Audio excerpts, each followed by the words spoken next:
Unbelievably, we are more than halfway through 2021, but even more unbelievable is the huge amount of really great games that are still due to release this year.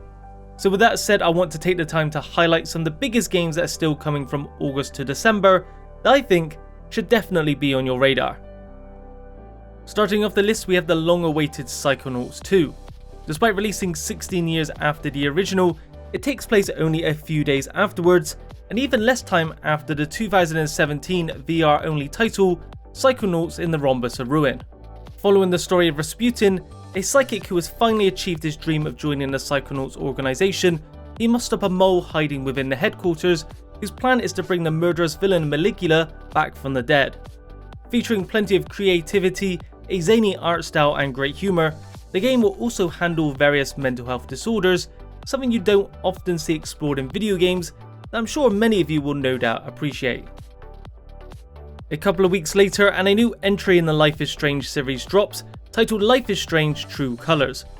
This time you take control of Alex Chen, a young woman who moves to a small town called Haven Springs and has the power to absorb and manipulate the strong emotions of others, which she deems a curse. When her brother suddenly dies, she must accept and use his power to find out the truth of his death, with you, the player, making crucial decisions that will affect the outcome of the story. With a great art style, soundtrack and premise, there's a good chance this could be the best in the series since the fan favourite original was released, and best of all, every episode is available at once, so no need to wait for each episode like with previous installments. Releasing on the very same day is Tales of Arise. For 300 years, the world of Renna has ruled over the world of Dana, taking the planet's resources and its people's freedom. The story begins with Alphen, a man from Dana who has lost his memories and cannot feel pain, and Xion, a woman from Renna who has a curse that harms those she touches. Both wish to change their fates and set on a journey to change the future. Using the Unreal 4 engine for the first time, a new graphic shader that makes the visuals look incredible, and a new combat system called the Linear Motion Battle System, fights look faster and more engaging than ever before. Arise is the most striking and promising Tales game in years, and should definitely be one to keep an eye on. This next game you might think looks extremely similar to Dishonored, and that's because it's being made by the same development team, Arcane Studios. You play as Colt, an assassin caught in a time loop, and the only way to escape is to take out 8 targets known as the Visionaries before the day repeats. Fail or die and you start over again, but with each loop you'll gain more experience and knowledge that will aid you in your journey to close the loop, kind of in a similar fashion to a roguelike game in some regards.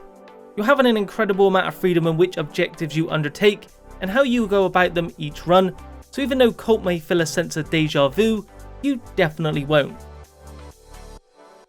The next title is Kena Bridge of Spirits, which was just delayed from August 24th to September 21st. Kena is being created by Ember Lab, an animation company who decided to dip their toes into the video game industry, and it appears like they're off on the right foot, giving us a Pixar-esque action-adventure game where you play as Kena, a young spirit guide who travels to an abandoned village in search of a sacred mountain shrine. Along the way she'll fight plenty of enemies and make use of tiny creatures called the Rot that will help her both in combat and exploration. It won't be a particularly long game by the sounds of it, but it will hopefully leave quite the impression when it finally makes its way into our hands. Originally due back in February, Far Cry 6 is now releasing on October 7th and carries on the tradition of having a megalomaniac villain in the form of Anton Castillo, the president of the fictional country of Yara, who's being portrayed by Breaking Bad actor Giancarlo Esposito. You play as Danny Roaz, who was male or female depending on your choice, who joins a group that wants to end his tyranny. Far Cry 6 doesn't appear to necessarily reinvent the series' tried and true formula, but adds in some new features and tweaks that alongside the new setting should make this another fun outing. In addition, it also has a potentially interesting season pass, allowing you to play as some of the previous game's villains, Vaas, Pagan Min, and the Father, which could be really good. It's been almost 20 years since the last 2D Metroid released, but on the 8th of October, Metroid Dread is coming to the Nintendo Switch, alongside the new, albeit slightly disappointing, OLED model. The main enemy of Metroid Dread is the EMMI, robots that will hunt you down when they catch you in their sights, requiring you to use all your traversal abilities to escape their clutches and continue on your mission. This constant imminent threat will keep you on your toes at all times through each and every area. Metroid Prime 4 may still be a way off, but Metroid Dread is shaping up fantastically and looks anything but a dreadful experience. Valve have left the Left 4 Dead series, well, Left 4 Dead for over 10 years at this point. However, the original creators, Turtle Rock Studios, who became independent of Valve a number of years ago, have decided to create a spiritual successor called Back 4 Blood. Back 4 Blood features a chaotic 4-player co-op you'd expect, along with a new feature in the form of cards, whereby at the start of each level you'll pick different ones that will modify various elements like health and damage.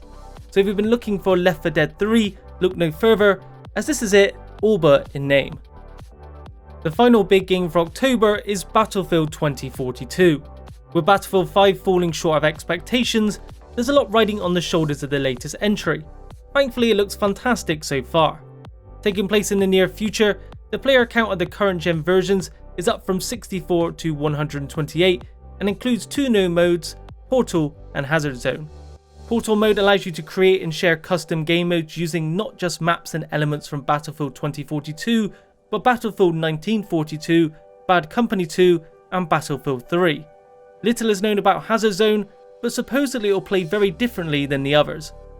If there is one slightly disappointing aspect, is that there will be no campaign mode, but that's fairly easy to forget about when the multiplayer looks so good. The next installment in the Forza Horizon series is coming in November, this time with the Horizon Festival moving to Mexico.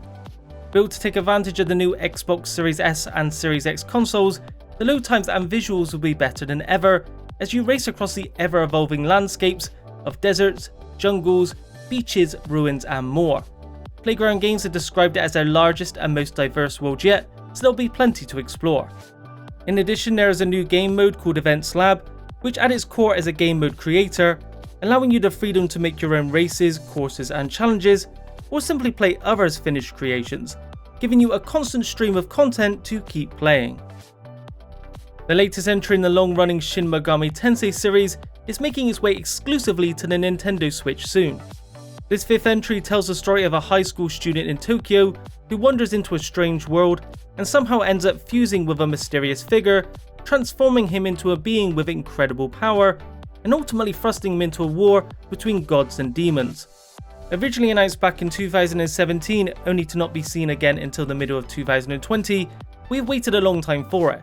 However, if you're a fan of the series or JRPGs in general, this will no doubt be one to check out when it finally launches on the 12th of November. Rounding off the end of November is Pokemon Brilliant Diamond and Shining Pearl, remakes of the DS originals. These remakes have been pretty controversial since their announcement, as fans feel more could be done with them, with there being great full 3D visuals in battles, but still featuring that chibi top-down style while in the overworld, which is a shame as the Switch is capable of way more than that. That said, Diamond and Pearl are one of the most loved generations of Pokemon games, and the visual improvements and gameplay changes will still make what are already incredibly fun titles even better, and bring it to a whole new audience that never got to play the DS versions. Dead Island 2 may seem like it's stuck in perpetual hell, but despite some delays, Dying Light 2 is coming along extremely well, with each new trailer looking more incredible than the last. Set 20 years after the first, you play as Aiden Caldwell, who has exceptional abilities.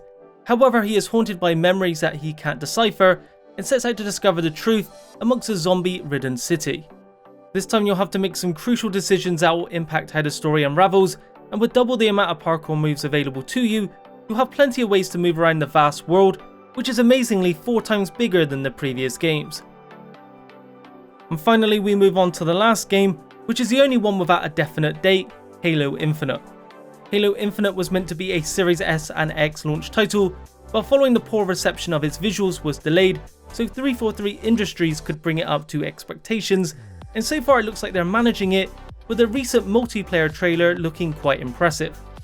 In terms of the campaign, it's being described as a spiritual reboot and will feature a more open world level design, although it won't be open world in the traditional sense. The multiplayer component will also be free to play, so anyone can jump in for some PvP action, whether they've bought the game or not. And before I round things off, here are a few more coming this year I didn't get the chance to talk about in detail, and these are No More Heroes 3, Lost Judgment, the Dark Pictures anthology House of Ashes, and Solar Ash.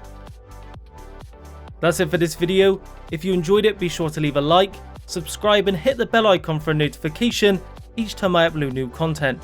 Thanks for watching, and I'll speak to you in the next video.